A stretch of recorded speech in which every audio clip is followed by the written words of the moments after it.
जो असली योगदान है वो दूसरा है। ये तो छोटी बात थी, नंबर आ गए, नोट्स मैंने पढ़ लिए, याद कर लिया, लिख दिया, नंबर आए। बड़ी बात है, एक अच्छी नौकरी मिली, उसका सम्मान आज तक मुझे हर जगह मिल जाता है कि सिविल सर्वेंट रहे हैं, जैसे पता नहीं क्या बात हो गई, लेकिन सम्मान मिल जाता है। उसके बाद मेरे अंदर एक भूख पैदा हुई। जो व्यक्ति विश्वविद्यालय में केवल इलेक्शन लड़ने के लिए आया हो, उसकी इलेक्शन से अरुचि हो गई। जिसका पर्पस रहा हो कि डूसू प्रेसिडेंट, उसके बाद दिल्ली का सीएम, फिर भारत का पीएम बनना है, उसको पार्षद, विधायक और सांसद होने से अरुचि पैदा हो गई। और रुचि किससे पैदा हो गई? पढ़ने से। अब मुझसे लोग पूछते थे जीवन में क्या करना चाहते हो? पढ़ना चाहता हूं।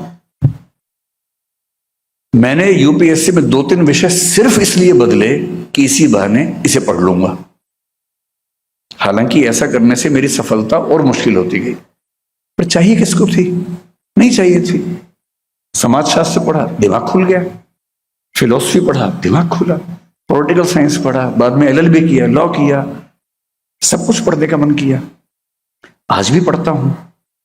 और आज मेरी स्थिति यह कि किसी भी विषय को पढ़ते हुए मैं हर विषय से उसको लिंक कर पाता हूं, तो इसलिए कि उसका बीज सही समय पर पानी के साथ उस पेड़ के अंदर एक सही माली ने डाल दिया था। और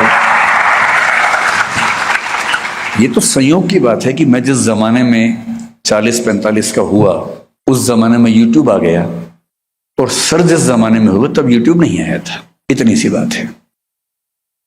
मुझे लोग ज्यादा जानने लग गए, तो इसमें यूट्यूब का योगदान है, मेरा नहीं। मैं भी एक बंद क्लासरूम में 25 साल से पढ़ा ही रहा था। कौन जानता था? कोई नहीं पूछता था। पर क्योंकि मैं निजी क्षेत्र में हूं, तो वहां वीडियो बनाना आसान काम था। कॉलेज में ये संभव नहीं है, व्यावहारिक नहीं है। इसलिए कौन कितना प्रसिद्ध है, ये तुक्के की बात है, संयोग की बात है। और प्रसिद्धि से कोई ये समझने लगे कि मैंने बहुत तीर चला दिया है, ऐसा घमंड अगर किसी को हो जाए, उससे बड़ा निपट मूर्ख कोई हो नहीं सकता है। और ये बात जिंदगी में कभी भूलना नहीं चाहिए कि मैं जो कुछ भी हूं कैसे बना। सर ने मुझे जो कवि सबसे गहराई से पढ़ा है वो कबीरदास थे, और कबीरदास आज तक मेरे प्रिय कवि हैं। मुझे पूरे हिंदी साहित्य में एक कवि चुनना हो, हालांकि दुविधा होती है कबीर तुलसी के बीच में मुझे। फिर मैंने एक कविता सुन ली, उन दोनों के बारे में तो और दुविधा होने लग गई। कैसे कहूं कि कविता मेरी खींचे नई लकीर, कैसे कहूं कि कविता मेरी खींचे नई लकीर, मेरे 2 बाप हुए हैं तुलसी और कबीर। एक नहीं, 2 बाप हुए। दोनों सर ने पढ़ाए, मतलब सर ने सारे कवि पढ़ाए, इन 2 को विशेष रूप से पढ़ाया। तुलसीदास मेरे बहुत प्रिय कवि हैं, और वो सिर्फ सर की बदौलत है। कबीर तो मैं फिर भी थोड़ा पहले से रुचि रखता था। कबीरदास को पढ़ते हुए बहुत सारे दोहे, सर को बहुत सारी पंक्तियां याद रहती है कविता की। सर से प्रेरणा लेके मैंने भी खूब रटा। मुझे भी 500-1000 कविताएं छोटी छोटी आज याद हैं, तो प्रेरणा वहीं से आई थी। कबीर को पढ़ाते हुए सर ने एक बड़ी गहरी बात कही कि एक समय तक आदमी दुनिया के बताए रास्तों पर अंधानुकरण करता हुआ चलता है, अंधा होकर चलता है। फिर उसे एक सही व्यक्ति मिलता है, गुरु मिलता है, शिक्षक मिलता है। एक अच्छा शिक्षक पढ़ाता नहीं है। एक अच्छा टीचर वो बिल्कुल नहीं है जो नोट्स बनवा दे। एक अच्छा टीचर वो बिल्कुल नहीं है जो बता दे कि रोमिला थापर ने ये कहा है और डीडी कोशाम्बी ने ये कहा है। ये तो सामान्य बात है। चैट जीपीटी के जमाने में कौन पूछता है इन सब बातों को? चैट जीपीटी के जमाने में टीचर्स को अपने अस्तित्व के बारे में फिर से सोचना पड़ेगा। मुश्किल होने वाला है, सीरियसली मुश्किल होने वाला है। अच्छा टीचर वो है जो ज्ञान नहीं देता, ज्ञान अर्जित करने के टूल्स देता है।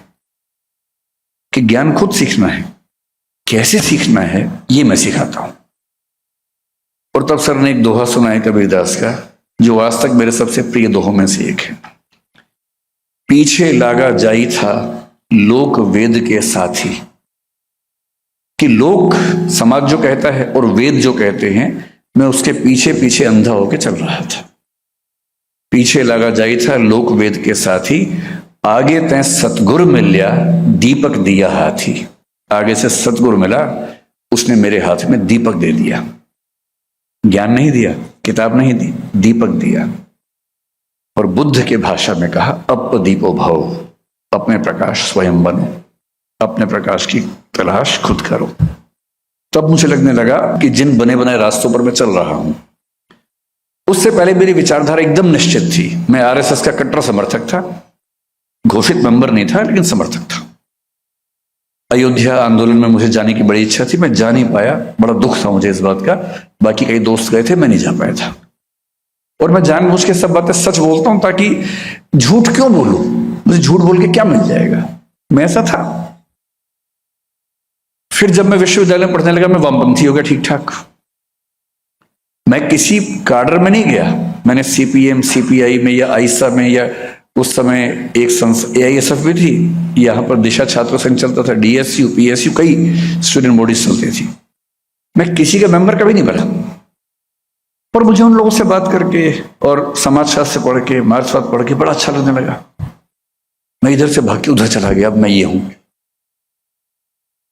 और जब मैं सर से मिला, मैं बहुत दुविधा में था कि वामपंथ ठीक है या दक्षिणपंथ ठीक है। 10 साल बाद मुझे समझ में आया कि सर से मुझे दूसरा फायदा क्या हुआ। पश्चिम में 18वीं सेंचुरी में एक दार्शनिक हुआ कांट, जो मेरे ख्याल से पूरे पश्चिम की दुनिया का सबसे बड़ा दार्शनिक है। अगर मुझे कहे कि पश्चिम की दुनिया में पहले दार्शनिक थेलीस से लेकर वर्तमान दर्शन के लोगों तक, विटगेन्स्टीन तक, आपको एक चुनना हो जिसने पूरे दर्शन की धारा को चेंज कर दिया, आमूलचूल बदलाव कर दिया, तो वो इमैनुअल कांट है, जर्मनी का 18वीं सेंचुरी के दार्शनिक। जब वो बड़ा हो रहा था, उसके सामने 2 रास्ते चल रहे थे। एक को रैशनलिज्म या बुद्धिवाद कहते थे, एक को एम्पेरिसिज्म या अनुभववाद कहते थे। रैशनलिज्म में लाइबनिज नाम के एक बहुत प्रख्यात चिंतक चल रहे थे, अनुभववाद में ह्यूम बहुत प्रख्यात चिंतक थे, इंग्लैंड के थे। कांट ने लिखा कि मैंने लाइबनिज को पढ़ा, मुझे लगा ये तो अंतिम सत्य है, इससे बड़ा सत्य क्या हो सकता है, और मैं उसके पीछे चलने लगा। इसी बीच में ह्यूम की किताब मेरे हाथ आ गई, और ह्यूम को पढ़ा तो मुझे लगा, अरे यार, वो तो ऐसे ही बोल रहा था, अंतिम सत्य तो ये है। तो कुछ दिन में अनुभववादी बना रहा। कुछ दिन बाद फिर लाइबनिज को पढ़ा तो मुझे लगा, नहीं, यही है अंतिम सच, यही है। फिर ह्यूम को पढ़ा तो लगा, ना, इससे अंतिम कुछ हो ही नहीं सकता है। और फिर वो लिखता है, इस कंफ्यूजन से मैं इतना परेशान हुआ, इतना परेशान हुआ, अंत में मैं समझ गया कि अपना ही रास्ता बनाना होगा। और वहां से एक नई थॉट पैदा हुई, जिसको क्रिटिसिज्म कहते हैं, समीक्षावाद कहते हैं, जो पश्चिम के दर्शन की सबसे गहरी थॉट बनकर उभरी। सर से मिलने से पहले मैं भी दक्षिणपंथ वामपंथ के बीच में झूलता था, कभी ये खींचता था, कभी वो खींचता था। फेमिनिज्म पढ़ा तो मैं फेमिनिस्ट हो गया कुछ दिनों के लिए। अम्बेडकर बात पढ़ा, मैंने कहा, अरे अंतिम सच तो ये था, ये कहां छुपा हुआ था। संतुलन नहीं था। और जब बहुत सारे विचार आपको खींच रहे हैं और आप संतुलित ना हो, तो आप क्या होगा, घंटे के हिसाब से आप अलग अलग वाद के शिकार होते रहते हैं।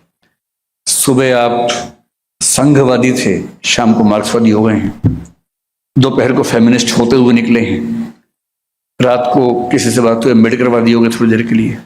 बैलेंस बन ही नहीं पा रहा।